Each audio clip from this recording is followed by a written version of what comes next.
Right, మరొక అవకాశాన్ని మరొక సమయాన్ని దేవదేవుడు మనందరికి ఇచ్చాడు. చాలా సంతోషం. వాస్తవంగా నేనేమనుకున్నానంటే, ఈ కాకువారిపాలెం సంఘానికి దయామనమ్మ ఒక మూల స్తంభం లాంటిది.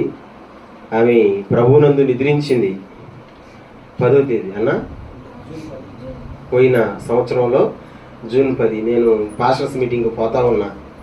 దారి మధ్యలో అన్న ఫోన్ చేసి ఈ విధంగా అయ్యింది అనేసరికి తిరుక్కొని వచ్చా. నాకు బాగా గుర్తుంది.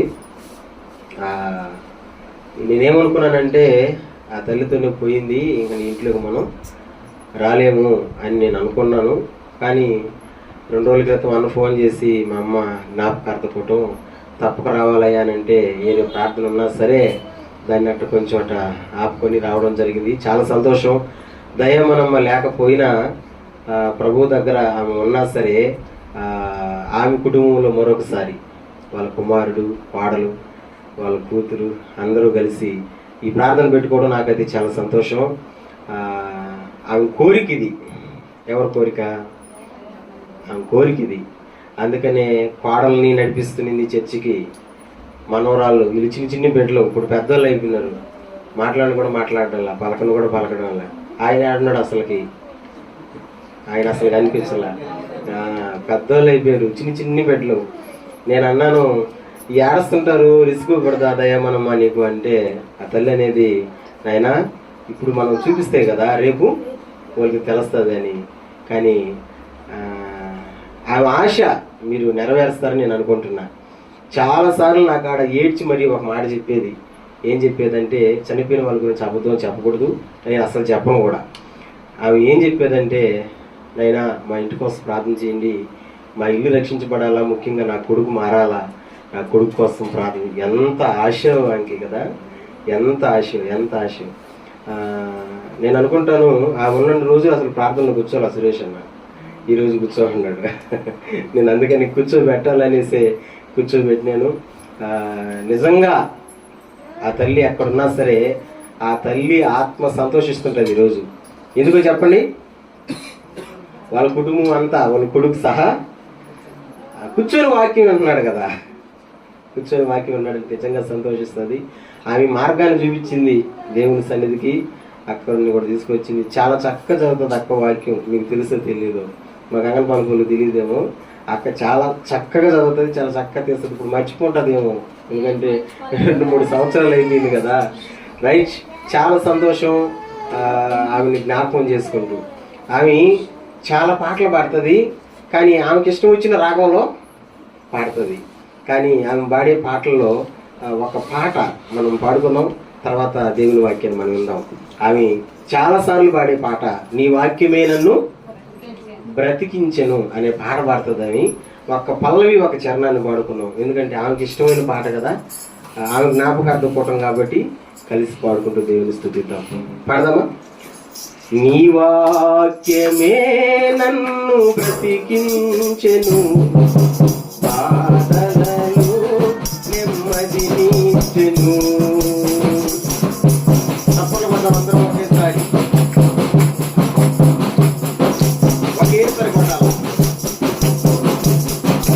నీ వాక్యమే నన్ను బ్రతికించెను, బాధలలో నెమ్మదినిచ్చెను. కృపాశక్తి దయాశక్తి సంపూర్ణుడా, వాక్యమై నిన్న యేసు వందనమయ్యా. కృపాశక్తి సంపూర్ణుడా, వాక్యమై వందనమయ్యా. నీ వాక్యమే నన్ను బ్రతికించెను, బాధలలో. మొదటి చరణం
చిన్న మాట చూద్దాం. ప్రసంగి గ్రంథం 7వ అధ్యాయం.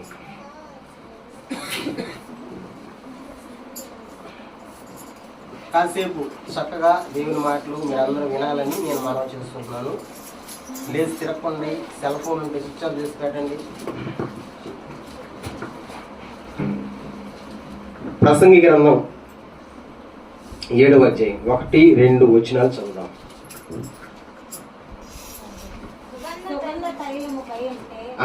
సుగంధ తైలము కంటే మంచి పేరు మేలు,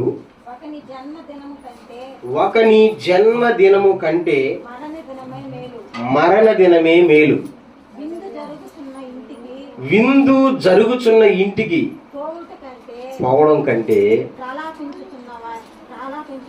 ప్రలాపించుచున్న వారి ఇంటికి పోవుట మేలు. ఎలయనగా మరణము అందరికీ వచ్చును గనుక బ్రతుకు వారు దానిని మనస్సున పెట్టుదురు. దేవుడు ఈ మాటను మనందరి వినికిడిలో దీవించును గాక. చెప్పండి హల్లెలూయా. ప్రియులారా, గమనించాలి, బైబిల్లో 66 గ్రంథాలు ఉన్నాయి. ఈ బైబిల్లో, మన చేతిలో ఉన్న బైబిల్లో 66 పుస్తకాలు, 66 గ్రంథాలు ఉన్నాయి. ఈ 66 గ్రంథాల్లో జ్ఞానము ఎక్కువగా ఉండేటువంటి గ్రంథాలు 2 గ్రంథాలు.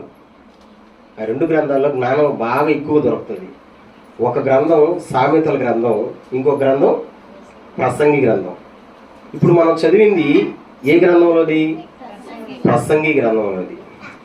ప్రసంగి గ్రంథం స్టార్టింగ్లోనే మొదటి అధ్యాయం 2వ వచనంలో ఏమంటాడంటే, వ్యర్థము వ్యర్థము వ్యర్థము సమస్తము వ్యర్థము అని స్టార్ట్ అవుతుంది ప్రసంగి గ్రంథం. అంటే ఈ భూమి మీద మనిషి చేస్తున్న ప్రతి పని వ్యర్థము. మీరు గుర్తుపెట్టుకోండి, ఈ భూమి మీద మనిషి చేస్తున్న ప్రతి పని వ్యర్థము. వ్యర్థము అంటే అన్నీ వేస్టే కదా, చెత్త. బ్రతికున్నన్ని రోజులే కదా, మంచి ఇల్లు కట్టుకుంటావా కట్టుకోవా? మరి చెప్పండి రా, మంచి బాత్రూమ్ కట్టుకోవా? మంచి సోఫాలు లేదా డబుల్ కట్ మంచాలు కొనుక్కోవా? చచ్చిపోతే అరే చాలా డబ్బులు ఖర్చు పెట్టి బాత్రూమ్ కట్టుకున్నాము, ఆ బాత్రూంలో స్నానం చేపిస్తారా? కుదరదు. చాలా డబ్బులు పెట్టి డబుల్ కట్ మంచం కొనుక్కున్నాం, చేపించుకున్నాం, చచ్చిపోయింది కదా, ఆ మంచం మీద పడుకోబెడతారా? ఎక్కడ పడుకోబెడతారు? టేబుల్ ఉంటాయిగా, హైరస్ టేబుల్ తీసుకుని వచ్చి కింద కట్టి దానిపైన పండేస్తారు. ఏమి ఆమె డబ్బులతో కొన్న మంచమే కదా, అది కుదరదు. ఏమి ఆ ఇల్లే కదా, ఆమె ఇల్లే కదా, ఇంట్లో పండేయచ్చు కదా, కుదరదు. బయట షామేనేసి. ఎందుకు చెప్తున్నానంటే, ఈ లోకంలో ఎంత ఉన్నా మనకు ఏమున్నా అంతా వ్యర్థమే. అదే ప్రసంగి గ్రంథం స్టార్టింగ్లో ఉంటుంది, అంతా వ్యర్థమే. జ్ఞానము బహు ఎక్కువగా దొరికేటువంటి గ్రంథం ప్రసంగి గ్రంథం.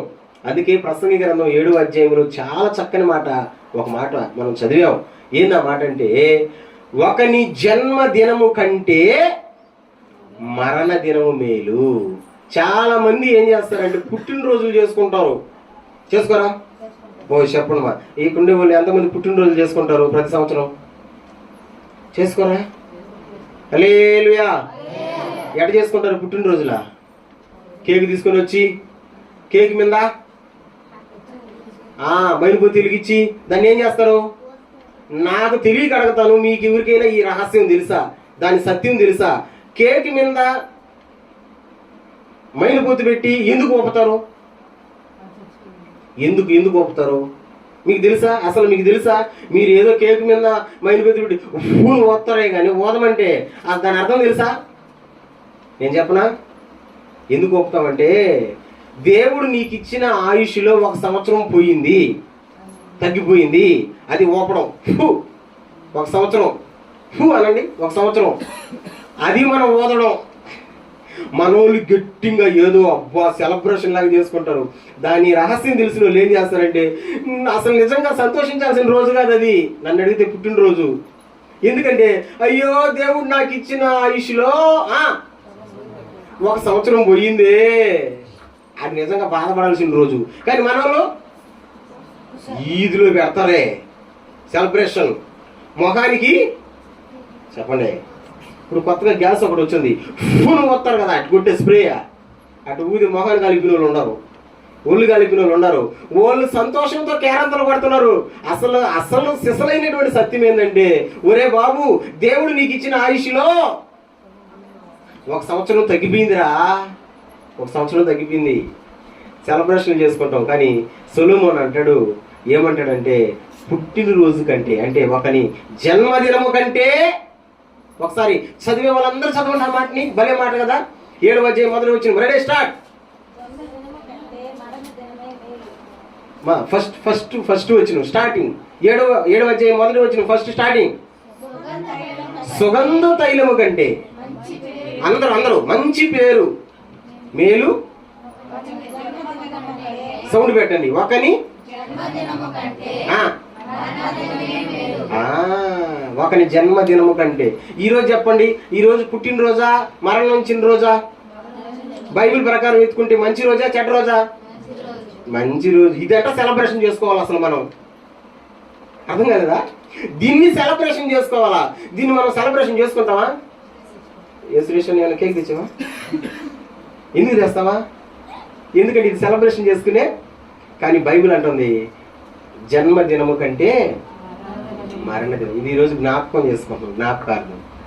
నేను ఒక మాట చెప్పనా, ఆమె అయితే చనిపోయిందేమో మన లెక్కలో, ఆమె అయితే దూరం అయిపోయిందేమో, కానీ ఆమె ఆలోచనలు దూరం కాల, ఆమె పనులు దూరం కాల. నేను అంటాను, ఈ ఇంట్లో ఆమె ఏమేమి పని చేస్తూ ఉంటుందో ఆ పనులన్నీ మీకు గుర్తురావా? వస్తున్నాయి, రావడం లేదా అన్నా? రావక్క, వస్తాయి. ఇప్పుడు వస్తున్నాయి అంటే అర్థమైంది, మీ ఆలోచనల్లో ఇంకా ఆమె బ్రతుకుంది. నేను కూడా ఇక్కడికి వచ్చి వీళ్ళందరికీ ఎట్టుంది నాకు తెలియదు, కానీ మా వాళ్ళందరూ కొత్త వాళ్ళు. నేను మాత్రం కూర్చుంటే దయ్యా మనం మూల కూర్చొని ఇంటర్నెట్ ఏముంది, ఎంత చక్కగా ప్రార్థన చేస్తుందో. నిజంగానే చాలా చక్కగా ప్రార్థన చేస్తుంది. ఎంత చక్కగా చేస్తుంది అంటే అంత చక్కగా చేస్తుంది. ఆమె చేసిన ప్రార్థనలో నేను ఒకటి బాగా నేర్చుకున్నా. ఏంటంటే నేను నేర్చుకునింది, ఏదన్నా క్రిస్మస్ వచ్చింది ప్రార్థన చేయమన్నాం అనుకో, ఆమె ఏం చేస్తుందంటే, ప్రభువా కానుక కొద్దిగానే ఉండాలా, కార్యం ఘనంగా జరగాలి ప్రభు అని ప్రార్థన చేస్తుంది. నేను అసలు ఎక్కడ ఎనలా, అసలు ఎవరి నోట్లో ఎనలా ఆ మాట. కానుకంట ఎట్లా ఉండాలంట, కొద్దిగా ఉండాలంట, కార్యం అంట ఘనంగా ఉండాలంట. నాకు ఆలోచన ఏమొస్తుందంటే, అది ఎట్టది, కొద్ది కానుకతో ఘనంగా ఎట్ట జరుగుతుంది? ఘనంగా జరగాలంటే కానుక కొద్దిగా ఉండాలా, దండిగా ఉండాలా?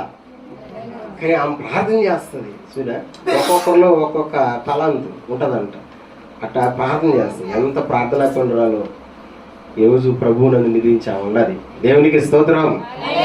ప్రియులారా, దేవుని వాక్యంలో నుంచి నేను మీకు చనిపోయినటువంటి వారి గురించి బైబిల్ ఏం చెప్తుంది అనేటువంటి ఒక 3 చిన్న విషయాలు మీ ముందర పెట్టి నా ప్రసంగాన్ని ముగిస్తా. చాలా జాగ్రత్తగా వినాలి. చనిపోయిన వాళ్ళ గురించి బైబిల్ ఏమి చెప్తుంది, ఏమి చెప్తుంది, బలి నగ్న సత్యాలు. చాలా జాగ్రత్తగా వినండి. నెంబర్ 1, చనిపోయిన వాళ్ళంట, వాళ్ళు గుమ్ము కొనమన్నగా నువ్వు గుమ్ము కొన్నావు. నెంబర్ 1, చనిపోయిన వాళ్ళంట బ్రతికి ఉన్న వాళ్ళ కోసం ఆలోచిస్తారంట. మళ్ళీ చెప్పనా, చనిపోయిన వాళ్ళు బ్రతికి ఉన్న వాళ్ళ కోసం ఆలోచిస్తారంట. ఉదాహరణకి, ఇప్పుడు ఇంట్లో దయా మనము చనిపోయింది కదా, మీకు తెలుసా బ్రతికి ఉన్న మీకోసం ఆలోచిస్తుంటుందని. నా కొడుకు కోసం, ఆమె కొడుకు కోసం, ఆమె కోడల కోసం, ఆమె మనవరాళ్ళ కోసం, ఆమె కూతురు కోసం, ఆమె బంధువుల కోసం. మీకు నేను చెప్పేది నమ్మే మాటగా ఉందా, నమ్మకూడని మాటగా ఉందా? అది ఎట్ట కుదురుతుంది? అది చచ్చిపోయిన వాళ్ళు చచ్చిపోయారు కదా, మరి చనిపోయిన వాళ్ళు బ్రతికి ఉన్న వాళ్ళ కోసం ఎట్ట ఆలోచిస్తారు మీరు అనుకుంటారేమో. నేను చూపిస్తా, బైబిల్లో నుంచి నేను చూపిస్తా. నిజంగానే చనిపోయినటువంటి వాళ్ళు బ్రతికి ఉన్న వాళ్ళ కోసం భర్తలు పోగొట్టుకున్నారు. ఆ భర్త బ్రతికి ఉన్న భార్య గురించి, బ్రతికి ఉన్న బిడ్డల గురించి, కుటుంబం గురించి ఆలోచిస్తారు. వాళ్ళు ఏం చేయలేరు, మళ్ళీ ఏమి చేయలేరు, కానీ ఆలోచిస్తారు. ఒకసారి ఆ మాట మీకు అర్థమయ్యేదానికి లోకాసు వార్తకు రండి. లోకాసు వార్త 27వ అధ్యాయం, లోకాసు వార్త 16వ అధ్యాయం 27, 28 వచ్చిన చూద్దాం. ఈ మాట మీకు అర్థం అవ్వాలంటే లోకాసు వార్తకు రండి. వచ్చారా? 16వ అధ్యాయం 27, 28 2 వచ్చినాలు చూడండి. అప్పుడతడు తండ్రి అలాగైతే, బాగా వినాలి. అప్పుడు అతడు తండ్రి అలాగైతే నాకు 5 సహోదరులు ఉన్నారు, వారును ఈ వేదనకరమైన స్థలమునకు రాకుండా వారికి సాక్ష్యం ఇచ్చుటకై నా తండ్రి ఇంటికి వారిని పంపవలని. బాగా వినాలి, బాగా వినాలి. ఒక ధనవంతుడు, ఒక దరిద్రుడు ఉండేవాళ్ళంట. దరిద్రుడు లాజరు, ఆయన పేరు లాజరు. ధనవంతుడి పేరు రాయిలా. ధనవంతుడే. లాజరు చచ్చిపోయాడు. అంటే ఆ దరిద్రుడు చచ్చిపోయాడు. చచ్చిపోయి తండ్రి అయిన అబ్రహాము రొమ్మున ఆనుకున్నాడు. బాగా వినాలి. దరిద్రుడు చచ్చిపోయిన కొద్ది రోజులకి ధనవంతుడు కూడా చచ్చిపోయాడు. ఈ ధనవంతుడు చచ్చిపోయి పాతాళంలోకి వెళ్ళాడు. వినరా, పాతాళంలోకి వెళ్ళాడు. పాతాళంలో అంట ఆ సెగలకి, ఆ మంటలకి దాహం వేస్తుందంట. దాహం వేస్తుండేసరికి ఇతను నీళ్లు కోసం అటు ఇటు చూస్తూ ఉంటే దూరమైన అబ్రహాం కనబడుతున్నాడు. అబ్రహాము రొమ్మున ఆనుకొని ఉన్న లాజరు కనబడుతున్నాడు. అంటే దరిద్రుడు కనబడుతున్నాడు. అప్పుడు ఈయన అడుగుతాడు, అయ్యా నేను దాహంతో ఉన్నానయ్యా, ధనవంతుడు, నేను దాహంతో ఉన్నానయ్యా, ఇదిగో నీ వేలు కొననైనా సరే, అబ్రహామునైనా నీ రొమ్మున ఆనుకొని ఉన్నటువంటి లాజరునైనా పంపించి వేలు కొనన నీళ్ళలో ముంచి తీసుకొని వచ్చి నా నాలుగు మీద ఏమను. ఎంత సెగో చూడండి, ఎంత బాధో, ఎంత వేదనో. ఇప్పుడు కాసేపు మనం ఎండలో పని చేసామనుకో మనకు దాహం ఇదా? అవన్నీ వద్దులేమ్మా, మళ్ళీ చూసుకున్నాం. మీరు కలిపెడతా ఉంటే గొర్రెలు అన్నట్టే చూస్తాయి. అది లెక్కది. రైట్. ఇప్పుడు ఎండలో పని చేస్తా ఉంటాం, దాహం ఏదా? ఇప్పుడు మనం ఆటోలో పోయి దిగినాం, దాహం ఇలా వచ్చి రాగానే నీళ్ళ మీద పడలా లప్పలప్పనే. అంతే మరి పాతాళంలో సెగల్లో ఉంటే ఇంకా దాహం వేస్తుందంట. దాహం వేస్తున్న అయ్యా వేలు కొనైనా ఆ దరిద్రుడిని పంపించయ్యానంటే దేవుడు అంటాడు, కుదరదు బిడ్డ, బ్రతికునన్ని రోజులు నీకు ఇష్టమైన బ్రతుకు నువ్వు బతికావు. ఇక్కడ లాజరు నెమ్మది పొందుతున్నాడు, నీ కాడకు వచ్చేదని కుదరదు. అక్కడోళ్ళు ఇక్కడికిలా, ఇక్కడోళ్ళు అక్కడికిలా. అంటే నా దగ్గర ఉన్న వాళ్ళు పాతాళంలోకి రాలేరు, పాతాళంలో ఉండేవాళ్ళు నా దగ్గరకు రాలేరు.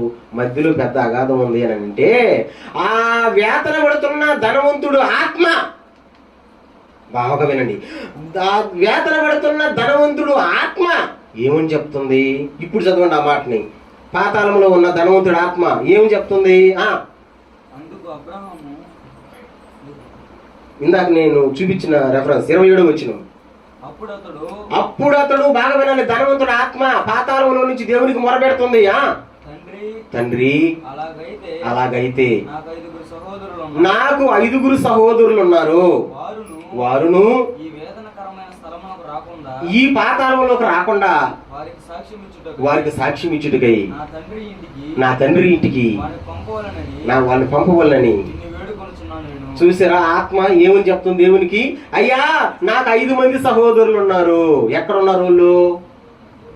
భూమి మీద ఉన్నారు. మీకు అర్థమవుతుంది కదా ఎక్కడున్నారు వాళ్ళు? ఇప్పుడు ఆలోచిస్తున్నది ఎవరు? చనిపోయిన ఆత్మే కదా. ఎక్కడుంది ఆ ఆత్మ? పాతాళంలో ఉంది కదా, మంటల్లో ఉంది కదా. మంటల్లో ఉండి ఎవరి గురించి ఆలోచిస్తుంది?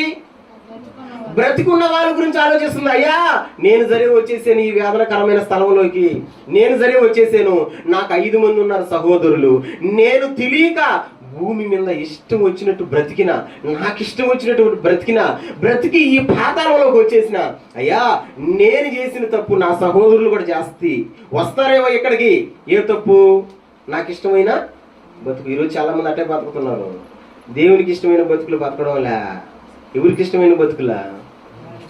వాళ్ళకి ఇష్టం వచ్చిన బతుకులే బతుకుతున్నారు. తినబాగా అంటే తింటారు అని నా ఇష్టం అంటారు, తాగబాగా అంటే తాగుతారు, నా ఇష్టం అంటారు, ఆ పని చేయబాక అంటే అదే చేస్తారు, నా ఇష్టం అంటారు, అలా మాట్లాడబాక అంటే మాట్లాడతారు, నా ఇష్టం అంటారు, ఇదిగో అలా చూడబాకంటే అలాగే చూస్తారు, నా ఇష్టం అనండి. ఇది ఒక దరువు ఎత్తుకున్నారు, నా ఇష్టం నేను నా ఇష్టం అంటాను.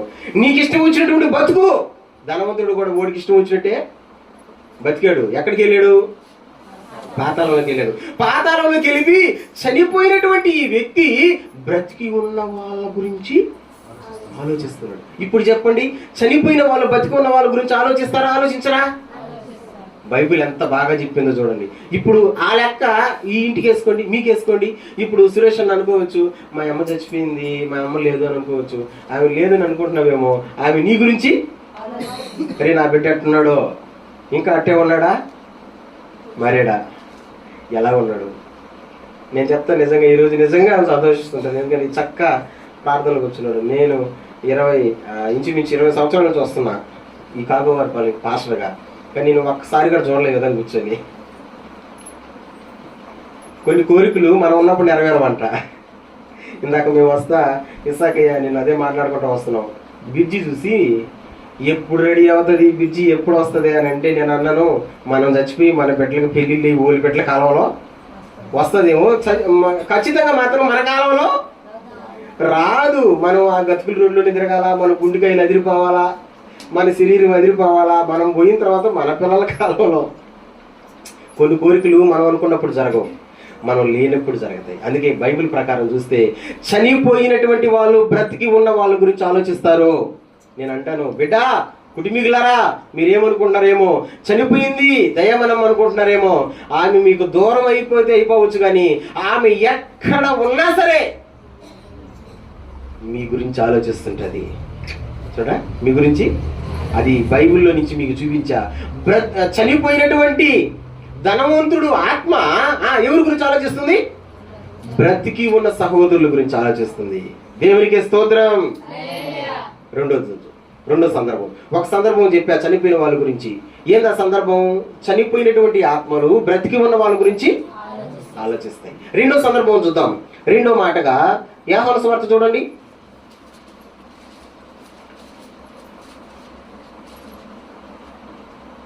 6వ అధ్యాయం 41వ వచనం చూద్దామా? యోహాను సువార్త 6వ అధ్యాయం 41వ వచనం చూద్దామా? కుమారుని చూచి ఆయన యందు విశ్వాసం ఉంచు ప్రతి వాడును నిత్య జీవం పొందుటయే నా తండ్రి చిత్తము, అంత్య దినమున నేను వారిని లేపుదును. ఆ మాట అండర్లైన్ చేసి పెట్టుకోండి. అంత్య దినమున నేను వారిని లేపుదును. బాగా వినండి.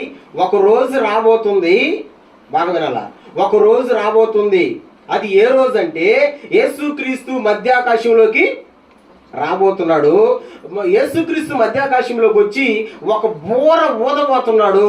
ఒక బూర అనే ఒక బూర ఊదబోతున్నాడు. ఊదినప్పుడంట ఎక్కడైతే మనుషుల ఆత్మలు ఉంటాయో ఆ ఆత్మలన్నిటినీ దేవుడు లేపుతాడంట. చూడండి, లేపుతాడంట. ఇప్పుడు చెప్పండి, చనిపోయినటువంటి ఆత్మలను లేదా చనిపోయినటువంటి వాళ్ళను లేపే అధికారం దేవునికి ఉందంటారా, లేదంటారా? ఉందనే వాళ్ళు స్తోత్రం చెప్పండి. లేదనే వాళ్ళు చెప్పండి. చెప్పలా అంటే దేవునికి చనిపోయినటువంటి వారిని లేపే అధికారం ఉంది, శక్తి ఉంది. చిన్న ఉదాహరణ చెప్పనా? లాజరు చచ్చిపోయాడా? సమాధిలో పెట్టారా? ఎన్ని రోజులు? 3 రోజులు అంట. ఎన్ని రోజులు సమాధిలో లాజరు ఉండింది? 4 రోజులు. మా యేసు ప్రభు సమాధిలో ఉండింది 3 రోజులు. యేసయ్య కంటే ఒక రోజు ఉన్నాడు ఎగస్ట్రానే మనోడు. ఎవరు? లాజరు. చెప్పండి, యేసు ప్రభు సమాధి కాడికి వచ్చాడా? ఏమని చెప్పి బ్రతికించాడు? ఒక మాట చెప్పాలా? ఏమని చెప్పి బ్రతికించాడు? సూపర్, సాంసం భలే చెప్పాడు. లాజరు, నేను ఒక మాట చెప్పనా, పేరెత్తి పిలవకుండా చచ్చిపోయిన వాళ్ళ బయటికి రమ్మంటే ఇంతకుముందు ఎంతమంది చచ్చిపోయి ఉన్నారు? వాళ్ళందరూ వచ్చేసి వాళ్ళు. అందుకని దేవుడు క్లారిటీగా యేసయ్య పిలిచాడు, క్లారిటీగా పిలిచాడు. ఏమని? లాజరు బయటికి రాని. ఒక్కడే వచ్చాడు. ఎట్టొచ్చాడంటే, ఏ విధంగా ప్రేత వస్త్రాలతో చుట్టి ఆ సమాధిలో పెట్టారో అదే విధంగా బయటకు వచ్చాడు. ఇప్పుడు చెప్పండి, చనిపోయినటువంటి వాళ్ళను లేపే అధికారం, లేపే శక్తి యేసయ్యకు ఉందా లేదా? ఉందే. ప్రభు అంటాడు, ఒక దినం రాబోతుంది, అంత్యకాలంలో నేను లేపుతా. ఇప్పుడు చెప్పండి, మనం లేస్తామా? ముందు దయ్యం మనం లేస్తుందా? మనల్ని లేపుతాడా? దయ్యం మనం లేపుతాడా? బాగా ఆలోచించండి. లేపతాడు అంటే అర్థం ఏంది? చచ్చిపోయిన వాళ్ళు లేస్తారా? నిద్రపోతున్న వాళ్ళు లేస్తారా? చచ్చిపోయిన వాళ్ళు లేస్తారా? లేసే పదం ఎవరికి వాడతాం?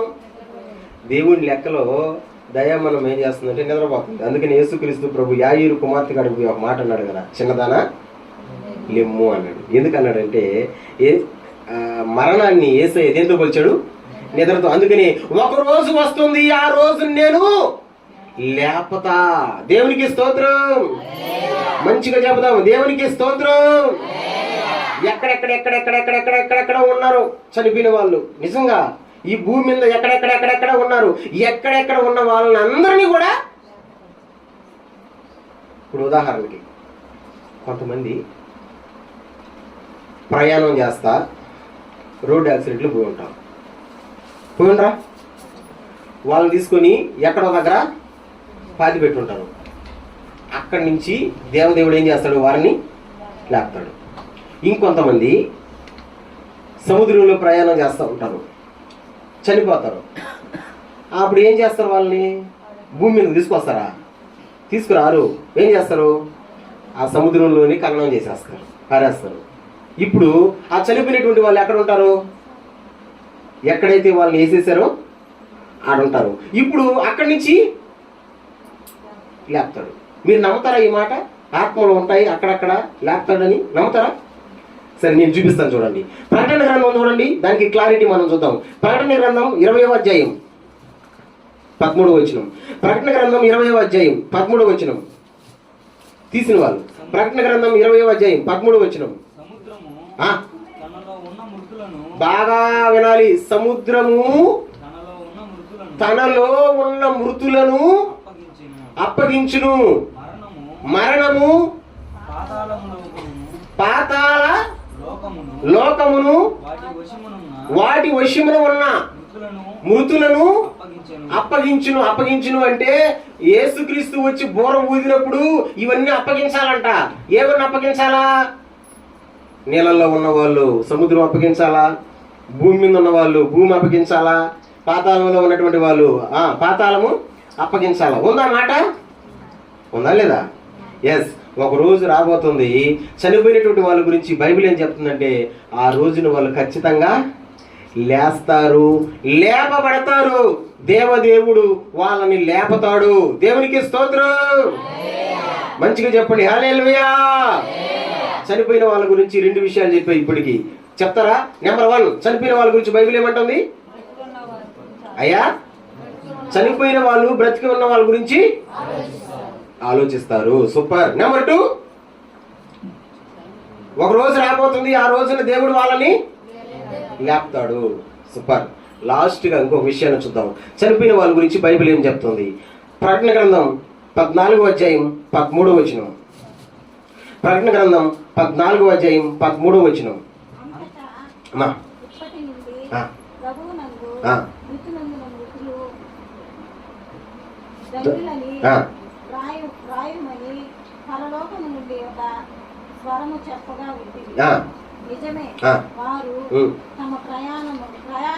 బాగా వినాల. వారు తమ ప్రయాసములు మాని విశ్రాంతి పొందుదురు. దేవునికి స్తోత్రం. ఈ మాట నాతో పాటు చెప్పండి. ఈ మాట నాతో పాటు అందరూ కలిసి గట్టిగా చెప్పండి. వారు తమ ప్రయాసములు మాని విశ్రాంతి పొందుదురు. ఎవరు? అక్కడే రాశారు, ప్రభువునందు మృతులు ధన్యులు. వీళ్ళంట మరణం ఏం చెప్తుందంటే, మరణించినప్పుడంట వాళ్ళకు నిజమైన విశ్రాంతి. అంతే కదా? చెప్పండి, నిజమైన. యేసయ్య మత్తయి సువార్త 11:28 ఒక మాట అన్నాడు. గుర్తున్న వాళ్ళు టక్కని చెప్పండి. ప్రయాసపడి భారం మోయించిన సమస్త జిల్లారా నా ఎదుగు రండి, నేను మీకు గట్టిగా నేను మీకు ఎప్పుడు విశ్రాంతి? బతికున్నన్ని రోజులు లేదు.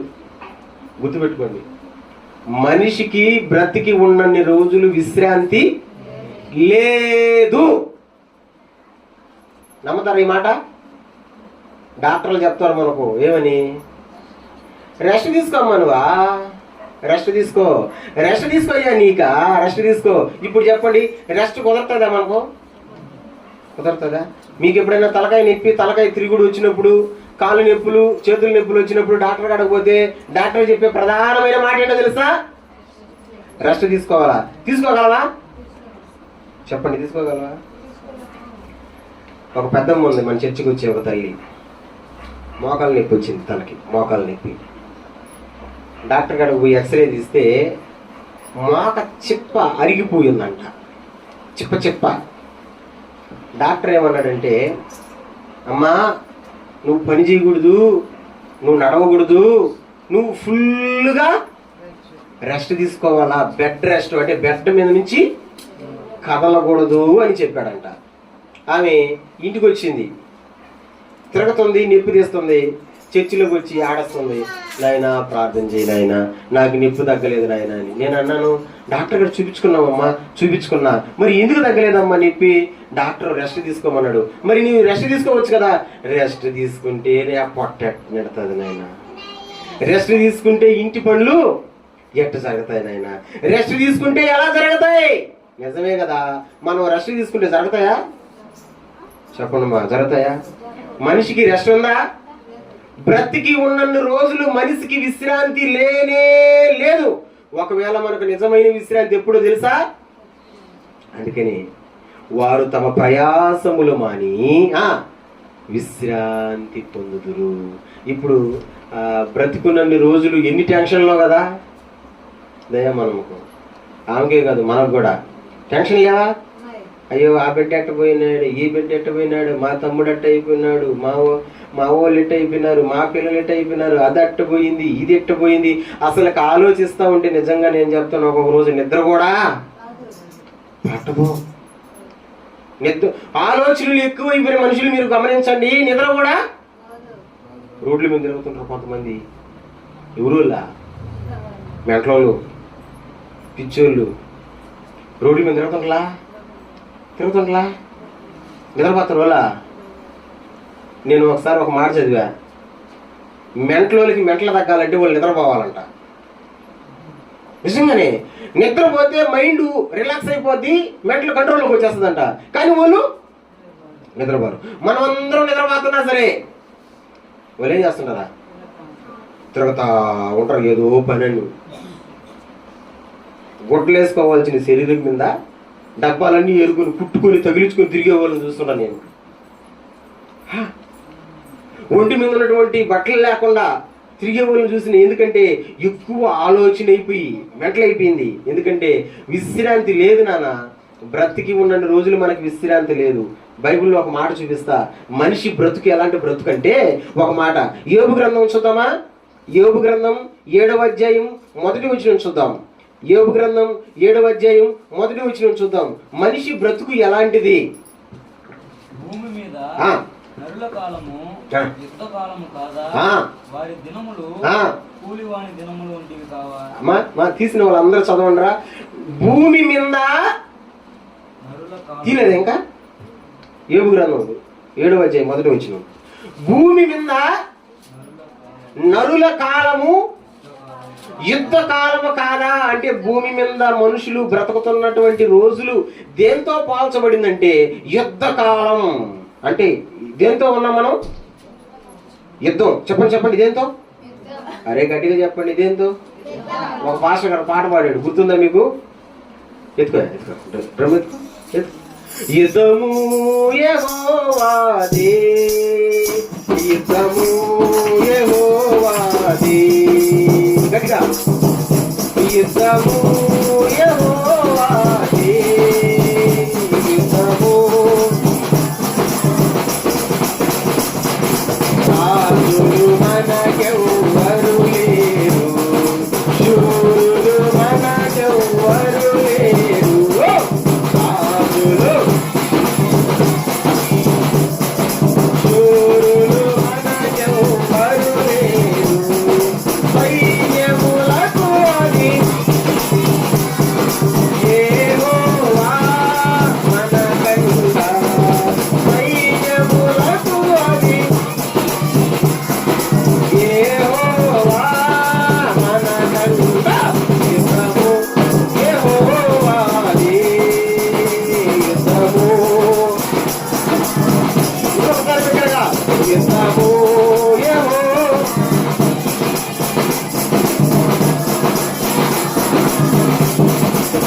హల్లెలూయా. ఇప్పుడు చెప్పండి, దావీదుని దృష్టిలో పెట్టుకొని రాసిన పాట అది. కానీ బైబిల్ అంటుంది మనిషి బ్రతికిన బ్రతుకంతా కూడా భూమి మీద ఎలాంటి కాలం అంట? యుద్ధ కాలం అని చెప్పండి ఒకసారి. ఎలాంటి కాలం? యుద్ధ కాలం అంటే అర్థం యుద్ధం. మనల్ని మనం ఎప్పుడు కాపాడుకుంటా ఉండాలా, ఎదుటోళ్ళని గమనిస్తూ ఉండాలి యుద్ధంలో కదా.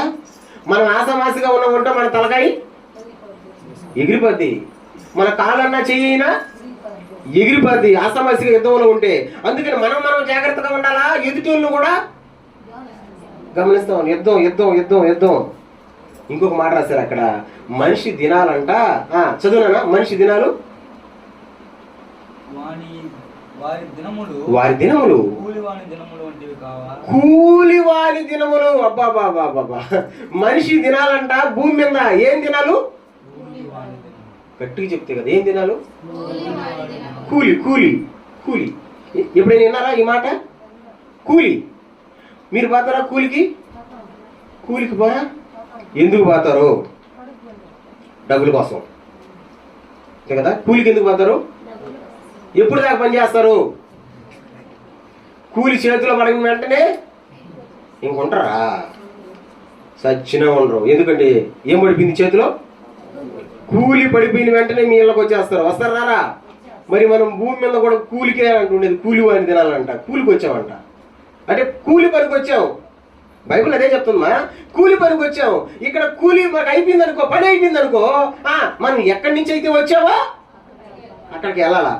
దైవమనం వచ్చింది, పనికి వచ్చింది, కూలి పని చేసింది కదా. ఆ కూలి పనులు వీళ్ళందరూ కొడుకులు, కోడళ్ళు, మనవళ్ళు, చెల్లెళ్ళు, తమ్ముళ్ళు, బంధువులు, వీళ్ళందరూ ఎక్కడ పరిచయం అయ్యారు? కూలి పనిలో. మీరు ఇప్పుడు పనిలోకి పోతే మీకు మనుషులు పరిచయం అవరా? అవరా? గట్టిగా చెప్పండి, అవరా? ఇంతకుముందు నేను పనులకు పోయేవాడిని కాదు, ఇప్పుడు కూడా వాడలే. ఇంతకుముందు నన్ను చూస్తే చాలామంది భయపడేవాళ్ళు, కానీ ఇప్పుడు భయపడరు, దగ్గరకు వస్తారు. ఎందుకంటే వాళ్ళతో పాటు మేము కూడా ఆటోలు ఎక్కించుకొని కూలి పని పోతలా కొద్దిగా అలవాటు అయిపోయారు. ఇప్పుడు పరిచయాలు అవలా? అయినాయా? అవ్వలేదా? అయ్యే. అంటే మనం ఎక్కడికి ప్రయాణం అయిపోతున్నా కానీ పరిచయాలు అవుతాయి. అంటే కూలి పనికి మనం వచ్చినప్పుడు మనకు కూడా జనాలు పరిచయాలు అవుతారు. కానీ ఆ కూలి మన చేతిలో పడంగానే ఎక్కడికి వెళ్ళాలా? మన్నైనది తిరిగిటి మరే మన్నైపోవును, ఆత్మ దాన్ని దయచేసిన వాని అంతకు తిరిగి వెళ్ళిపోద్ది. అలాగే వచ్చింది, ఆ కూలి చేతులు పడిపోయింది, వెళ్ళిపోయింది. భూమి మీద నరుల కాలం ఎలాంటి కాలం అంట? యుద్ధ కాలం. యుద్ధం చేసింది. ఎన్ని యుద్ధాలు కదా మీకు తెలిసిన యుద్ధాలు చాలా ఉంటుందా? నాకు తెలిసిన యుద్ధాలు ఒక రకంగా ఉంటే మీకు తెలిసిన ఇంకో యుద్ధాలు ఇంకొక రకంగా. నేను ఒక వీడియో చూసాను. నేను ఒక వీడియో స్కూటీలో పోతా ఉన్నారు. ఎవడు వెనక దేంతో గుద్దేసినాడు వాళ్ళని.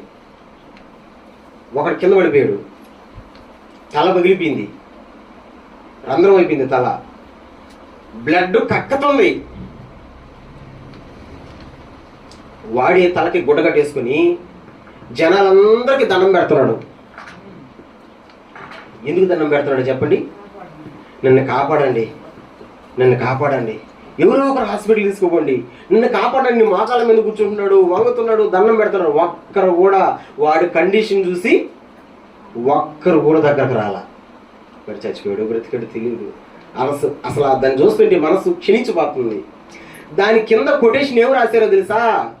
ఇంత దెబ్బ ఎవరికైనా తగిలితే అసలు చచ్చిపోవాలా? చనిపోకుండా ఈ మనిషి ఇంకా బ్రతుకున్నాడంటే ఇతను దేని గురించో ఆలోచిస్తున్నాడు, బ్రతకాలని యుద్ధం చేస్తున్నాడు. దేంతో యుద్ధం? చావుతో యుద్ధం చేస్తున్నాడు. ఎవరో ఒకరు సరైనోడు తగులునుంటే, ప్రేమ కలిగినోడు, జాలి కలిగినోడు తగులునుంటే ఖచ్చితంగా వాడిని జరురుకొని వెళ్ళిపోతాడంతే. నేను ఎందుకు చెప్తున్నానంటే ప్రియ దేవుని బిడ్డలారా, యుద్ధం ఎన్ని యుద్ధాలు చేసిందో. ఆరోగ్యంతో యుద్ధం, ఇంట్లో సమస్యలతో యుద్ధం, వీధిలో ఉన్నటువంటి పరిస్థితులతో యుద్ధం, ఎన్ని యుద్ధాలు చేసిందో. యుద్ధం చేసింది, యుద్ధం ముగించుకొని తండ్రి కాడికి వెళ్ళింది. బైబిల్ అదే అంటుంది, మరణం యుద్ధంతో సమానం అంట. స్తోత్రం చెప్పండి, గట్టిగా చెప్పండి. మరణం గురించి 3 విషయాలు నేను మీతో పంచుకున్నా. మరణం గురించి బైబిల్ ఏం చెప్తుందంటే, నెంబర్ 1, మరణించిన వ్యక్తులు బ్రతికి ఉన్న వాళ్ళ గురించి ఆలోచిస్తారు. నెంబర్ 2, అమ్మా అంత్య దినాన దేవుడు వాళ్ళను లేపుతాడు. మనకంటే ముందు లేచి దేవుడి కాడికి పోయేది వాళ్ళే, బ్రతికున్న వాళ్ళకంటే. నెంబర్ 3, ఇప్పుడే చెప్పానే, మనిషి బ్రతుకుతున్నటువంటి ఈ రోజులు భూమి మీద ఎలాంటి దినాలంట? యుద్ధ దినాలు. యుద్ధం. ఎన్ని యుద్ధాలు చేయాలంటే అన్ని యుద్ధాలు చేయాల. యుద్ధం చేస్తేనే ఉండాల భూమి మీద. ప్రియ దేవుని బిడ్డలారా, ఇంత మంచి మాటలు దేవుడు మనకు చెప్తున్నాడు. ఆ తల్లి యుద్ధం చేసింది కదా, దారి చూపించింది. చూపించలా పాప? నీకు చూపించలారా? ఏమ్మా నీకు చూపించలా? ఏం దారి చూపించింది తెలుసా? ఆడుంది కత్తడి దెబ్బలో. ఏంది కత్తడి దెబ్బలో? ఒక చర్చే ఉంది, తోడుకొని రాలా? తోడుకొని వచ్చింది, చిన్న బిడ్డలుగా ఎత్తుకొని వచ్చింది, దారి చూపించింది. ఆమె లేదు. ఇప్పుడు మీరు ఏం చేయాలి తెలుసా? ఆ దారిలో నడవాలంతే.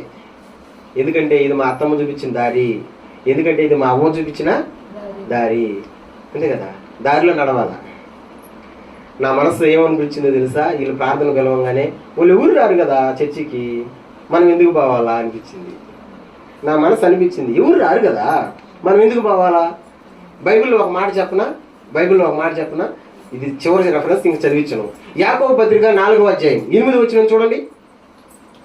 ఇది ఇంటి వాళ్ళకు స్పెషల్ మాట, ఇంటి వాళ్ళ కొరకు స్పెషల్ మాట. యాకోబు పత్రిక 4వ అధ్యాయం 8వ వచనం. యాకోబు 4:8. దేవుని యొద్దకు రండి, అది లెక్క. ఒకసారి చెప్పండి నాతో పాటు, దేవుని యొద్దకు రండి, అప్పుడు ఆయన మీ యొద్దకు వచ్చును. దేవుడు మన దగ్గరకు రావాలంటే ముందు ఊరు రావాలంట. మరి మనం రాకుండా చెప్పండి, నువ్వు రా అంటే కుదరతుందా? పక్కన వాళ్ళ పెళ్ళికి మనం పోతేనే మన పెళ్ళికి వస్తారు, పక్కన వాళ్ళ కార్యానికి మనం పోతేనే వాళ్ళు వస్తారు, దేవుడి కాడికి మనం పోతేనే. మరి నువ్వు రాకుండా మా పాస్టర్ రాలేదంటే అది ఎట్ట కుదరుతుంది? ఇది దారి చూపించింది కదా తల్లి. ఏం చేయాలంటే రావాలా, దేవుని యొద్దకు రండి, అప్పుడు ఆయన మీ యొద్దకు వచ్చును. బైబిల్ ప్రకారంగా చూస్తే మనం దేవుని దగ్గరకు రావాలా. ఈరోజు ఎంతమంది కొండూరు నుంచి వచ్చారమ్మా? గగనపాలు పోలే కదా, వీళ్ళు కొండూరు వాళ్ళు. తెలుసు అసలు మీకు కొండూరు ఎక్కడో? ఎప్పుడైనా వచ్చారా? కానీ మీ ఇంటికి వచ్చారు. గగనపాలు పోలు వచ్చిన్నారు కదా. గంగనపాలు ఎప్పుడైనా వచ్చారు అసలు మీరు? ఇలా అందరి గురించి వచ్చింటారా? అసలు వచ్చుండ్రు. నేను ఎందుకు చెప్తున్నానంటే, ఎందుకు వస్తున్నారంటే మనం దేవుని దగ్గరకు పోయినప్పుడు దేవుడు మన దగ్గరకు వస్తాడు. అటు నడవండి, దయమానం వేసినటువంటి దారిలో ముందుకు నడవండి. ఆమె ద్వారా దేవుడు మీ కుటుంబాన్ని ఆశీర్వదించాడు, మీ ద్వారా ఇంకా మరింతగా కుటుంబాన్ని ఆశీర్వదిస్తాడు. దయమానము కోరిక తన కుమారుడు మారు మనసు పొంది తన కోడలు తన పిల్లలు ఆశీర్వాదంతో ఉండాలని ఆమె కోరిక దేవుడు తీర్చునుగాక.